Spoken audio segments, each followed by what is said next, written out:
In August of 2012, the dashcam of this police cruiser would capture an officer with the Louisville Metro Police Department pulling over a Honda Accord that had expired plates. Three were inside the vehicle, and upon talking to them, the officer conducting the traffic stop would quickly pick up on the nervous and anxious behavior they were giving off. A few seconds later, and the officer would hear the sound of kicking and yelling coming from inside the trunk of the vehicle. This is when the officer would call for backup and have to forcefully detain the three suspects. All the officers on scene would then cautiously open the trunk. They would find a man with a towel tied around his head and his hands tied around his back.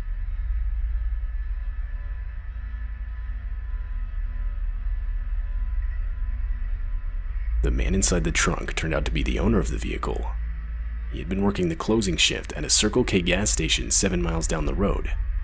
Once he closed up the store and started walking to his car, he would be attacked.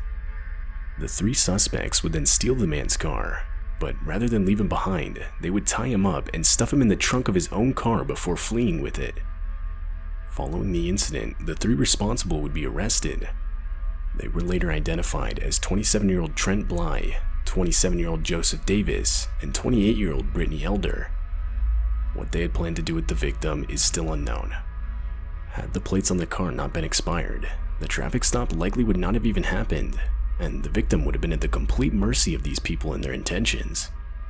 Other than being roughed up and moderately dehydrated from the heat of the trunk, the victim would make it out unharmed.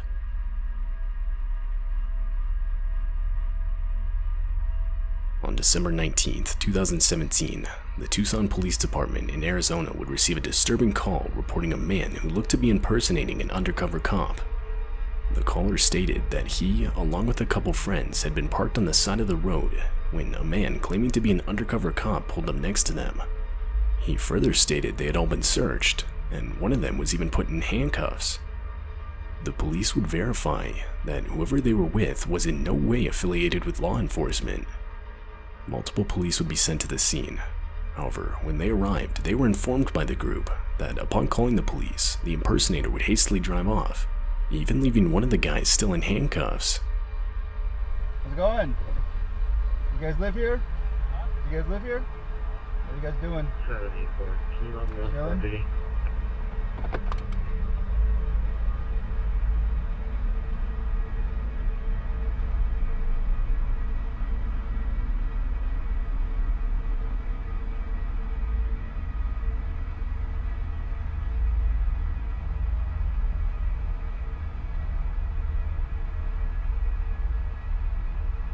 Days later, detectives were able to track down the identity of the impersonator, and he would quickly be arrested. With the help of a search warrant, officers were able to confiscate multiple items used during the incident. These included a white four-door sedan with built-in red and blue flashing lights, a radio earpiece, a baton, and a dashcam. Upon further inspection of the dashcam, police found that it had been recording the whole thing. Not only that, it also showed multiple other times that the impersonator had pulled over and confronted different people.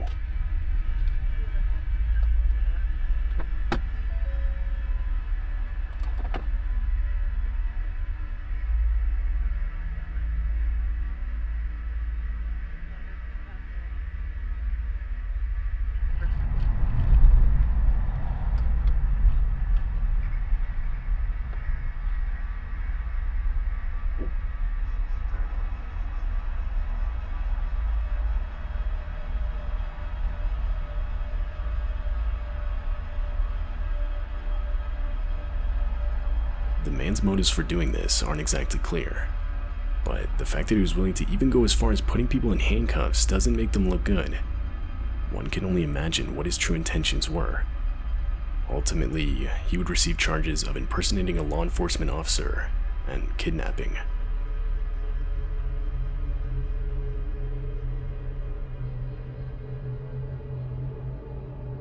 This dashcam footage shows the response to a 911 call reporting a burning truck.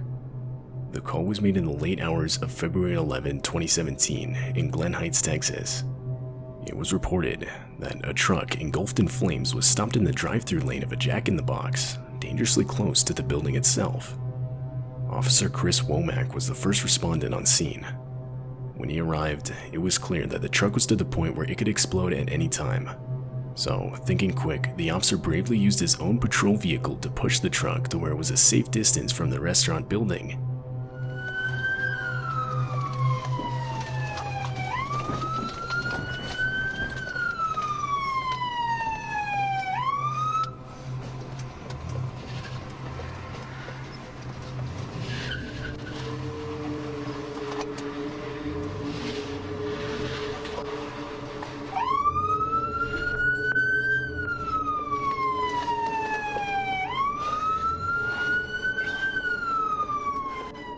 The act was able to save any damage to the building. It was also able to save any injuries from occurring, as none were ever reported.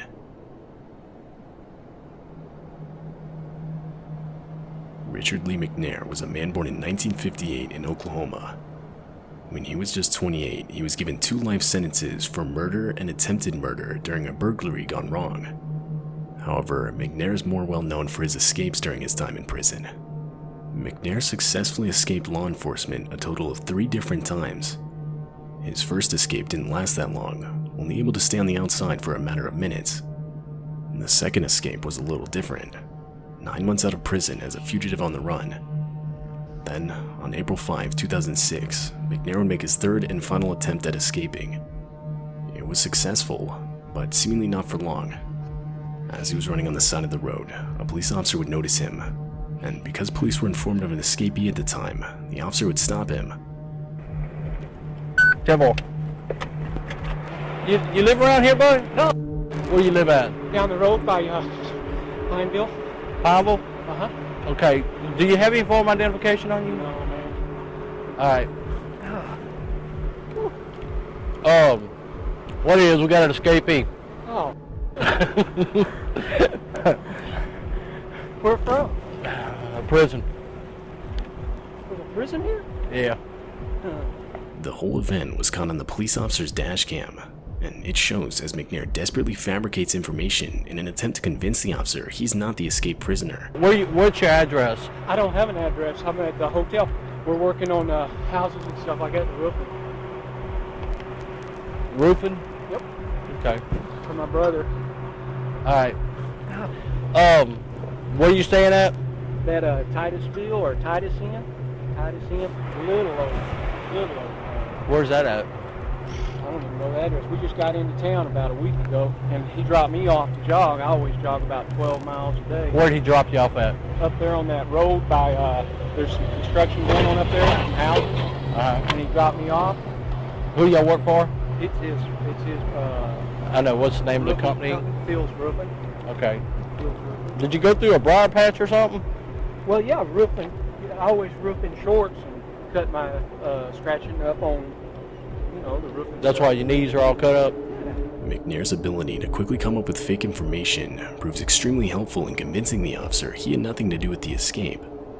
However, he would make a couple mistakes. Near the beginning of their conversation, the officer asks for McNair's name. He does this once again near the end of their conversation. What's your name? Robert Jones. Robert Jones? Uh-huh. What's your name again? Jimmy Jones. McNair gives 2 different fake names. Though the officer doesn't catch this, and in the end actually lets McNair go thinking he's just a jogger. When I crossed the tracks down there, I saw you running. I said, well, how lucky can I be? No. I'm not no prison escapee. I'm sorry to have to hold you up, but Hey, no, I'm just doing my job, man. I know you are. But, yeah, just be careful. You'll probably get stopped again, okay? Don't be alarmed by it. All right. That's our quick line there. You have a good day now. Be careful, buddy. Thank you. All right. This crucial mistake would allow Richard McNair to remain free for a full 1.5 years after this encounter. Once he was finally discovered again by law enforcement, he would be sent to a Supermax prison in Florence, Colorado, the most secure prison in all of the United States. Another attempt to escape was never made by Richard Lee McNair.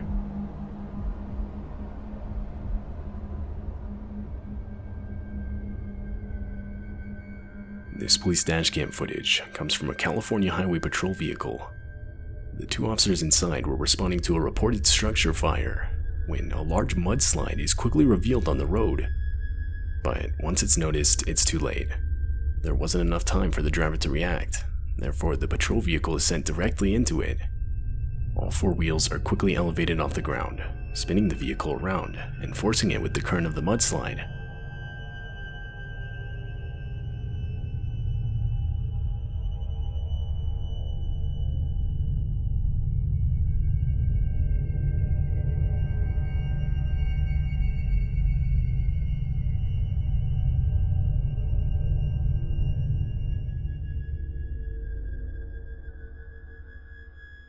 Luckily, by some miracle, the officers were able to regain traction and drive ahead of the slide.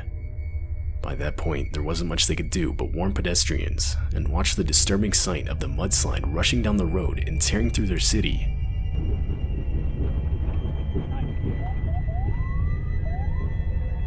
Get out of here! Get out of here! Get out of here! Go! Go!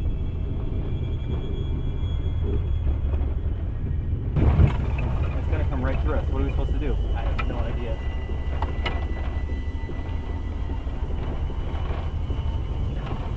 Ventura 29201, there is a very active mudslide coming down Olive Mill towards the 101 right now. It overtook our vehicle as we were heading north on Olive Mill. We were able to barely escape and we're down by the freeway now. But it's there's a lot of debris and a lot of flow coming down. It should be on the near the freeway very shortly.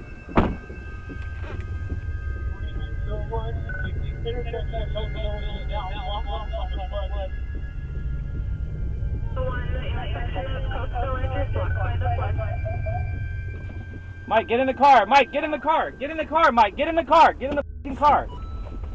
Back up. Get the PA on.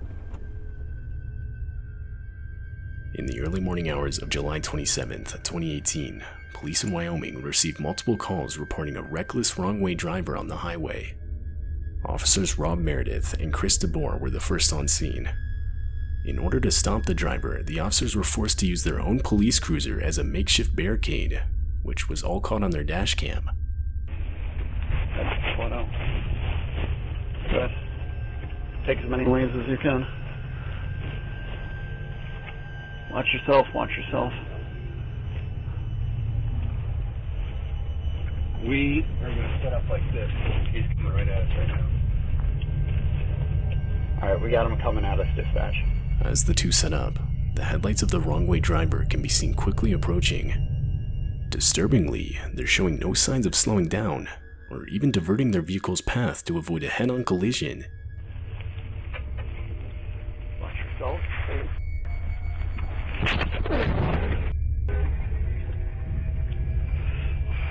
You alright? Yep. The quick reaction of Officer Chris DeBoer to turn the cruiser into the impact was the only thing saving the vehicles from a head-on collision and a most likely fatal situation. The wrong-way driver later stopped further down the road and was taken to the hospital for treatment of injuries.